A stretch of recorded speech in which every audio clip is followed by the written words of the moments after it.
استوديوی هي کو اوج برز جد ان يوسف اندام انجمن انا كسيه اما اراش سوريا بگشتي او بتايبتي جي كونغريا سوچي و بايكوت كرنا في كونغري جالي كردن كردستان سوريا و هر وسا برجونديا في كونغري جالي ولاتن دن ودنا سوريا ده اما گفتگو بكين برز جد ان تو بخيراتي هنكي باسي ناروكا في كونغري جبوي ما بك و برجونديا وي بو ولاتن دن دنا سوريا ده اما بشرا سيارندن أرسلت إمام وك أنجمان اجتماعية كردي ما أمد كاري خكربون جو أم احتمال هيا أجر هبو جو أم لسوتشي أمد بانا بجدار بانا لدواروجي تاليدا هناك جوهرتن تشيبون موقفي هلوستا دولتين زلهيز وك أمريكان وفرنسا وشن دولتين دن مجلس الأمن هلوستا وهات جوهرتن لسر سوتشي ضغط كرن لسر فشارك ما ظن سر روسيا كرن انه جبويتشي هلوستا خو قارينا جوهران دن جبر نخستن روسيا بتناخوا چارەسەریە سیاسی د سووریا دا وەک عەرەبیت بێژن استفرادێ بکێ بتەناخوا بڕێڤە ببێیانی خواستن ئەوژی شریک بن هەوبەش بن و هەوبەش بن درێیا UN ڕا درێ ئەمم متحیدە را نابێ دەولەتێک بتەناخوا دیتناوا بڤیرەنگی بوو مەدیت سستاییک هەیە ژ ئالی ئەمریکانە و دەولەتێ زلهێز ئێگۆ ناخوازن رووسیا بتەناخوا بڕێڤە ببێ ئەvە یەک بوو ئاد دووە نەهاژی کەسێگۆ حازر و هەلوەستا ئۆپۆزیسیۆنە ئەو دەستایە بلند ئادان وستاندنێ د جنێفدا ئەڤاناژی بریار ستاند پرانیا دەنگا انه ئامادە نەبن باشترە بەشداریە خوا بایکۆتکردن سەر بێ ئەوێ نەهاژی گۆر مەدیت ئیرۆ ڤەکردناوێ جەلسا یەکەم گۆچێ بوو نونەرێ UN پایکۆت کرد جەلسا یەکەم ڕۆنشتنا یەکەم افتتاحیان ڤەکردناوێ خۆدا شوون دەدایدا ئامادە نەبوو کە ئۆپۆزیسیۆنێکی ئەو سەرۆکی حکوومەتە دەمکی ژ ئۆپۆزیسیۆنا سووری چەندێک بخۆڕە بربوون ژ دەرvەی بریارە ئۆپۆزیسیۆنێ خۆست بۆ ئامادە ببێ ئەواژی داخوایانیا خوا دەرخست کۆنگرێکی ڕۆژنەبەڤانیدا گوتن ئەم پۆشمانیا خوا دنەخویاکردن و ئەم دزیڤرن ڤەگەرنە تورکیا ئەم قبول ناکن گۆ بەشدار ببن تێدا ژ بەر دروشمێ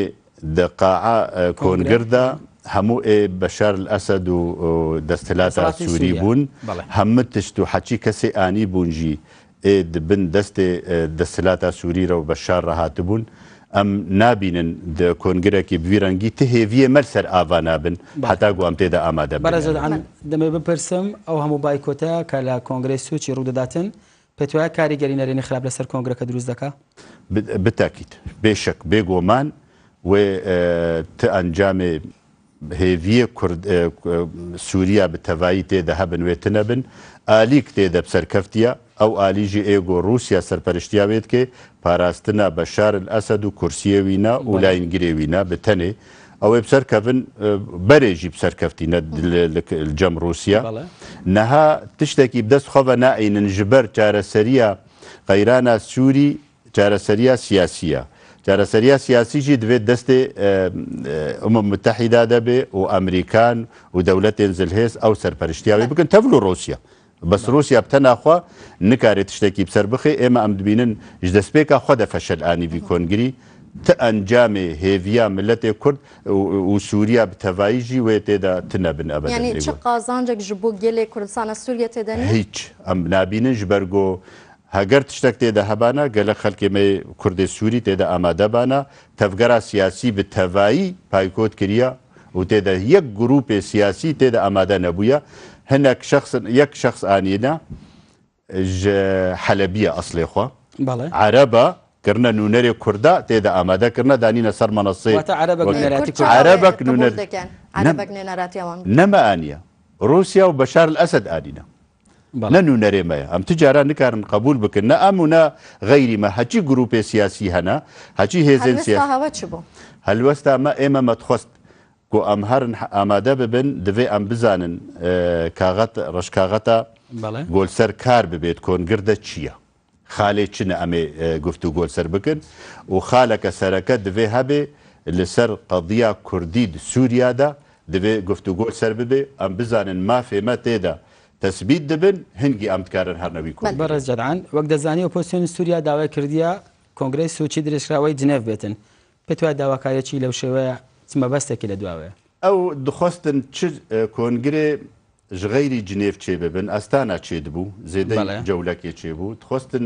سۆچیژی ببێ قوناغک ئاریکار بێ بجنێفرا بەڵێ بەس هەگەر هەموو پێک هاتیە سووری ئامادەبانە بە ئۆپۆزیسیۆنا خوا بە کەسێ ئۆرتێ بە کەسێ ئالیە ڕجێمێ لاینگری ڕجێمێ بەس باتیبار بوو یەک ئالی هیچ ئەز تهێڤیا مەتێدا نەمایە نەوەک ئۆپۆزیسیۆن و نەوەکە کورد بۆ ئەم ببینەوە ئاریکار بێ بجنێفرە تە ئاریکاریە بجنێفرە ناکێ بتایبەتیژیش بەرگۆ ئەمریکان و فەرەنسا و یۆ ئەنجی تکارێ بێژێ پایکۆتکردن نەهاتن ئامادەبوونا خوا تێدا نەدا دیار بوو نەدەست نیشان بێ ئەم وڵاتên بیانی دەبینین کو هەر یەک بە ئاوایەکی دەهەیە کۆ قەیرانە دناوا سووریەدا چارەسەر بکێتن بەرژەوەندیاوان وڵاتان دچدایە خێرە بە سووریای دکەن یان بەرژەوەندیاوان نا بەرژەوەندی وایە ناودەوڵەتی هەنا خۆبخوا مەسەلەن ئەمریکان و رووسیا بەرژەوەندی وات ناو جیهانێ تەڤایی دەهەنا ژە ئۆکرانیا دەست پێکات سینێڤە دەرکەوە د کوریاڤە دەرکەوە د شەرق الأوسطڤە بگهە سووریا و عێراقی و ئەیرانێ و ئەفغانستان لە هەمە دەرە پار دکن بە هەفتوورە بەس تۆپانە خاکە سووری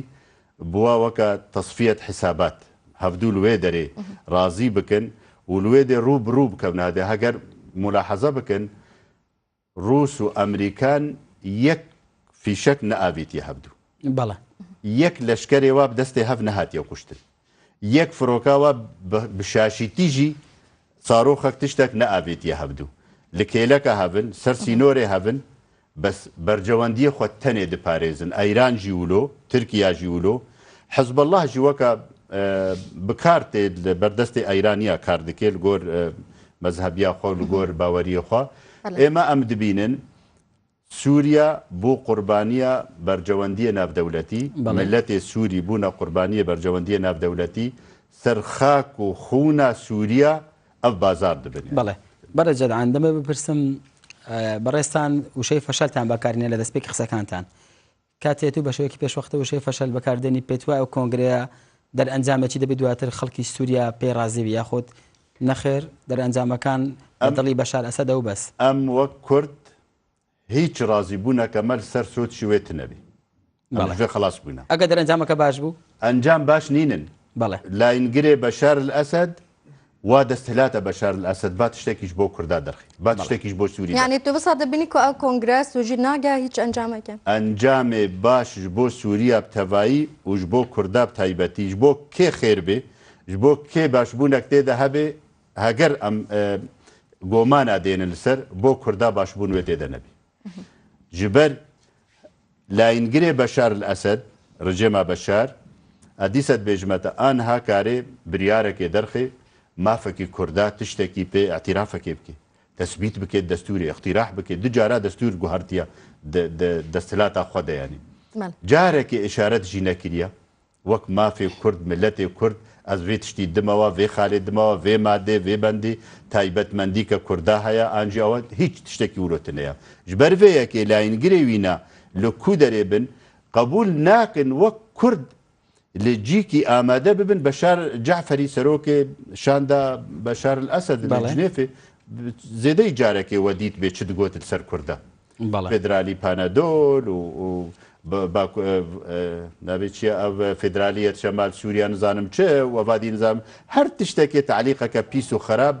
بێهێز و بێڕێز و بێ احتیرام کوردتانینە سەر زمانی خۆیانی ئەم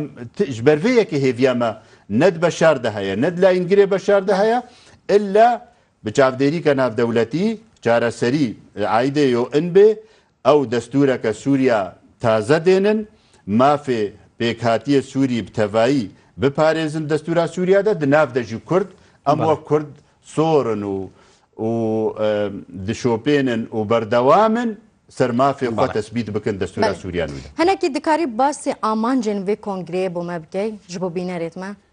ڕۆنتر باس بکەی ئامانجێن vê کۆنگرەیە سوچی چ گۆر خوێندنا me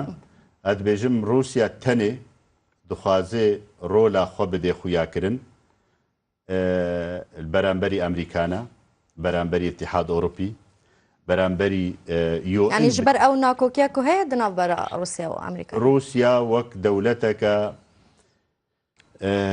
دقۆلی دنیا ئیدارە دکردن جیهان ئیدارە دکردن ئەوە و ئەمریکانە vê taliye lewaz bû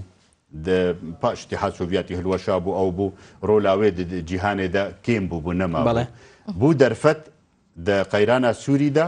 got Rusya were rola xwe tespît bike di nav cîhanê de li pêş Emerîkana ino ez hema dewleteka zilhêzim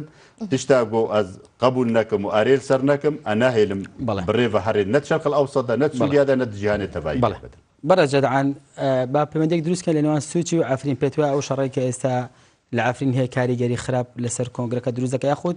بە شێوازێکی گشتی چ کاریگەریەک دروست دەکات ئەنها بڕەنگێ گۆ ئامادە بوونە رووسیا گلوپێک کەسکدایە بێ گۆمان گلوپێک کەسکدایە تورکیا ئەف ئێریشە هۆڤانە برە سەر ئەفرینێ بەڵێ رووسیا و تورکیا و ئەیران دەولەتێک گارانتینە ژێ کۆنگری ڕێن ئەوان لانی براون و کارەکان بەدڵی ئەوان بەرەوە دەچێت بە تشتێ بە کێفاوا دمەشێ ئێریشە لەسەر ئافرینێ نە رووسیا دژیتیاوێت کێ نە ئەیران دژیتیاوێت کێ نە بەشار ئەسە دژیتیاوێت کێ وشخۆ تورکیا بەرێ خۆدانێ ئێریشەیە هیچ کارەگەری کێ لەسەر ناکێ و هیچ ئەس باوەڕ ناکەم بانگەکژی دەرکەوێ ئنۆڤی شەڕی ڕاوەستێنن کەسێ گۆلوێ دەرێ ئامادە بوون دخواستن لە غوڵتا و لە جیکی دیل دەڤەرێ دن سووریا ئاگر بەست ینی چێ ببێ ڕاوەستێ شەڕێ بەشار ئەسەد و ئێری شێویل سەر دەبەرێ ڕاوەستێنێ هیچ کەسێک نێزیکی ئەفرینێ و ئێریشە تورکیا نەبوو ئەمە جەدعان یوسف بەڵێ ببوورادی پرسیارێکت مابوو